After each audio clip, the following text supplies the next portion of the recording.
The live TV, सच सबसे आगे।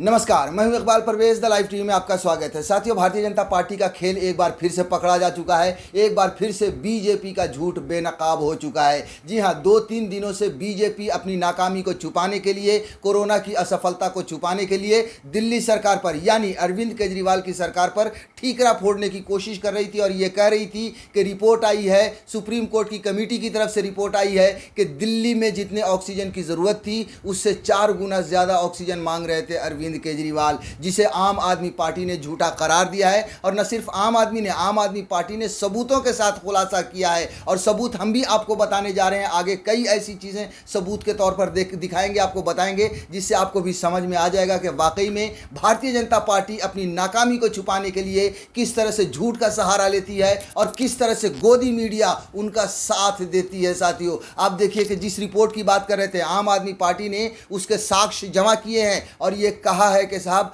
कौन सी कमेटी से आपके पास रिपोर्ट आई है, रिपोर्ट कैसी आई है। ये रिपोर्ट असल में जिन लोगों ने जिसका हवाला दे रही है भारतीय जनता पार्टी, उनमें से 3 लोगों ने, कमेटी के 3 लोगों से आम आदमी पार्टी ने बात की, जिन्होंने इनकार किया कि हमने ऐसी कोई रिपोर्ट नहीं बनाई है, हमने ऐसी किसी रिपोर्ट पर साइन नहीं किया है। यहां तक कि आपको बता दें कि ऑडिट कमेटी के प्रमुख रणदीप गुलेरिया ने भी कहा है कि हम ऐसा नहीं कह सकते, जिससे साफ ये पता चलता है कि साथियों जो है सो आम आदमी पार्टी को बदनाम करने के लिए नहीं, बल्कि भारतीय जनता पार्टी अपनी नाकामी को छुपाने के लिए दूसरी पार्टी पर ठीकरा फोड़ रही है और जो हमेशा बीजेपी ऐसे ही करती है। देखिए, हम रणदीप गुलेरिया के बारे में आपको बताते हैं, उसके बाद आगे हम आपको वीडियो दिखाएंगे, लेकिन उससे पहले थोड़ा सा देखिए कि दिल्ली में ऑक्सीजन की मांग 4 गुना ज़्यादा बताई गई। ऑडिट कमेटी के प्रमुख रणदीप गुलेरिया ने कहा, ऐसा नहीं कह सकते। बीजेपी और दिल्ली सरकार के बीच ऑक्सीजन ऑडिट कमेटी की रिपोर्ट पर नया विवाद खड़ा हो गया है। बीजेपी इस कमेटी की रिपोर्ट के हवाले से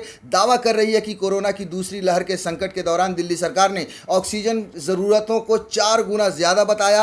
अब एम्स के चीफ और ऑक्सीजन ऑडिट समिति के प्रमुख रणदीप गुलेरिया ने इस मामले पर अपनी बात रखी है। आप सोचिए कि किस तरह से, और आम आदमी पार्टी जो ये दावा कर रही है वो सही कर रही है, क्योंकि भारतीय जनता पार्टी ने, और उन्होंने क्या दावा किया है, दावा यही किया है कि भारतीय जनता पार्टी ने अपने दफ्तर में बैठकर शायद ये रिपोर्ट बनाई है, क्योंकि जो जांच हुई है और जिस तरह से सामने आ रही हैं बातें, उससे साफ पता चलता है कि ऐसी कोई रिपोर्ट आई ही नहीं है। साथियों, और दूसरी एक और बड़ी बात आपको बता दें कि अगर वाकई में ऑक्सीजन की इतनी प्रॉब्लम नहीं थी दिल्ली में, जिसका भारतीय जनता पार्टी दावा कर रही है, तो इतने लोग सिसक कर क्यों मर रहे थे?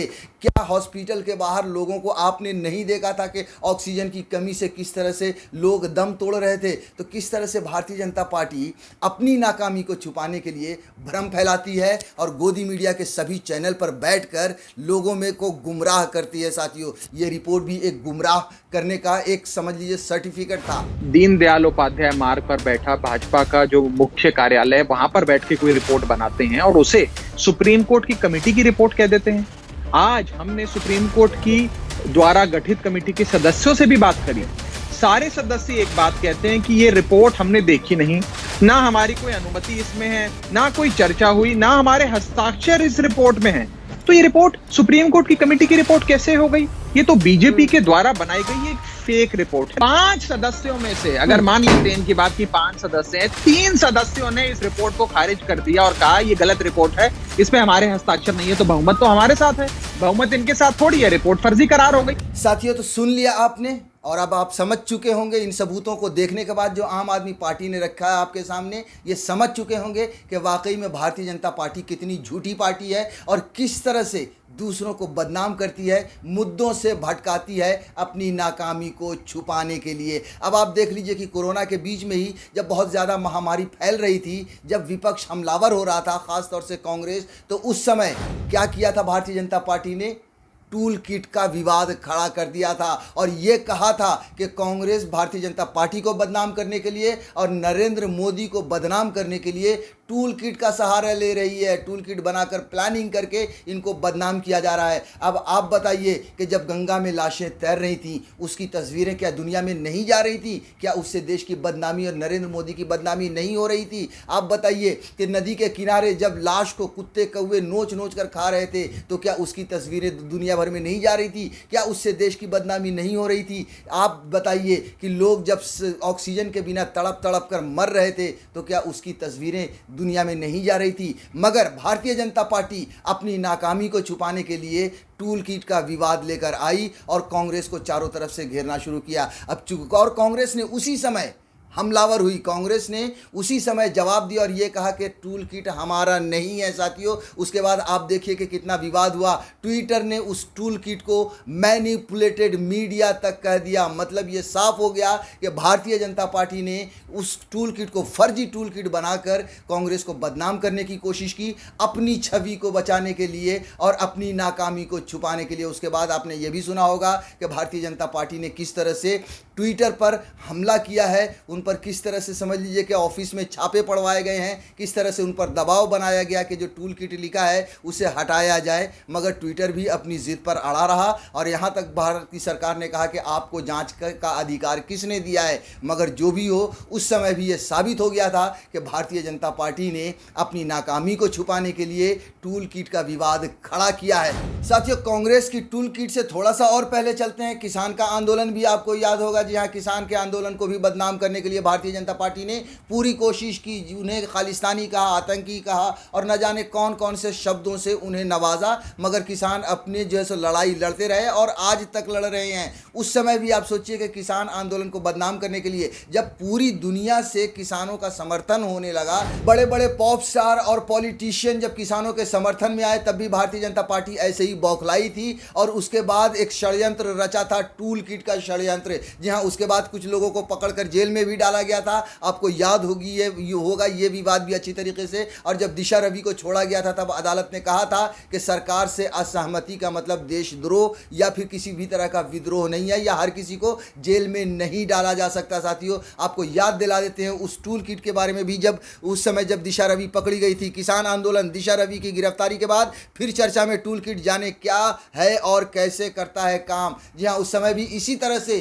टूल किट का बहाना बनाया गया था और संबित पात्रा जैसे जितने भी भारतीय जनता पार्टी के प्रवक्ता हैं, गोदी मीडिया पर बैठकर चीख रहे थे और चिल्ला रहे थे कि भारत की छवि को खराब की जा रही है दुनिया भर में। अब आप बताइए कि क्या वो जो तस्वीरें, आंदोलन की तस्वीरें जब विदेशों में जा रही थी तो क्या उससे भारत की छवि खराब नहीं हो रही थी? मगर चूंकि बीजेपी को किसी और तरफ उस आंदोलन को मोड़ना था, आंदोलन को बदनाम करना था, इसलिए टूल किट का एक बहाना बनाया था। थोड़ा सा आपको उस खबर को विस्तार से बता देते हैं साथियों।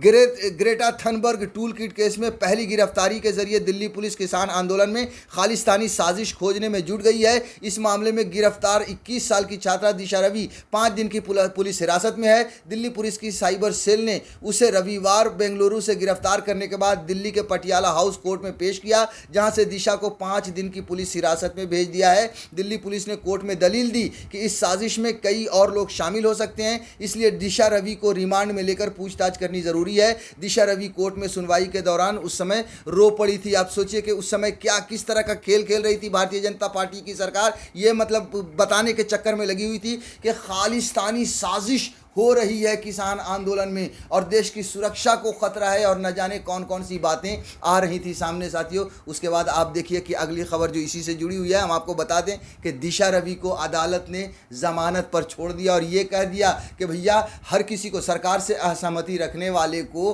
हर किसी को जेल में नहीं डाला जा सकता, उनके खिलाफ कोई ऐसे सबूत नहीं मिले। आप सोचिए कितने गंभीर आरोप लगाए थे दिशा रवि पर भारतीय जनता पार्टी ने, सिर्फ और सिर्फ इसीलिए ये आरोप लगाए थे ताकि किसी भी तरह से ध्यान को भटकाया जा सके और अपनी नाकामी को छुपाया जा सके। देखिए, दिशा रवि केस, सरकार से असहमति पर सबको जेल में नहीं डाल सकते, कोर्ट ने की सख्त टिप्पणी। जी हां, एक तरह से भारतीय जनता पार्टी का मुंह काला कर दिया था अदालत ने, हाई कोर्ट ने।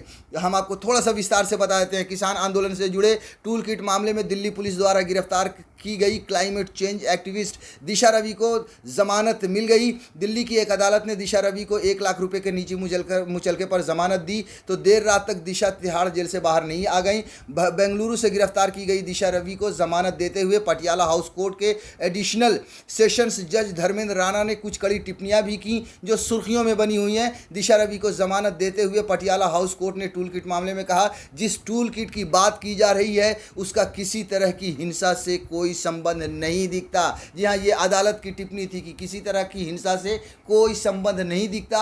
जिस टूल किट को भारतीय जनता पार्टी के प्रवक्ता और गोदी मीडिया बार बार बदनाम करने की कोशिश कर रहे थे। एडिशनल सेशंस जज धर्मेंद्र राणा ने अपनी टिप्पणी में कहा, किसी लोकतांत्रिक देश में नागरिक सरकार को राह दिखाने वाले होते हैं। वो सिर्फ इसलिए जेलों में नहीं भेजे जा सकते क्योंकि वो सरकार की नीतियों से असहमत हैं। साथियों, तो यही है भारतीय जनता पार्टी का किरदार। अगर आप उनसे असहमति दिखाते हैं तो वो आपको उठाकर डराने के लिए आपको जेल में डाल देती है। हमने देखा CAA NRC के समय में भी अभी तक काफ़ी लोग जेल में हैं, काफ़ी लोग जेल से छोड़ दिए गए हैं। अदालत ने उनके पर भी सख्त टिप्पणी की है। बार बार भारतीय जनता पार्टी का मुंह काला होता है और बार बार उनका झूठ पकड़ा जाता है। फिर भी वो ऐसी हरकतें सिर्फ और सिर्फ इसीलिए करते हैं ताकि जो है सो मुद्दे से ध्यान को भटकाया जा सके और गोदी मीडिया उसका पूरा साथ देती है, पूरा समर्थन करती है। इसीलिए मैं कहता हूं, और भी लोग कहते हैं कि इस देश का जितना नुकसान भारतीय जनता पार्टी ने किया है उससे ज़्यादा नुकसान गोदी मीडिया ने किया है। द लाइव टीवी, सच सबसे आगे।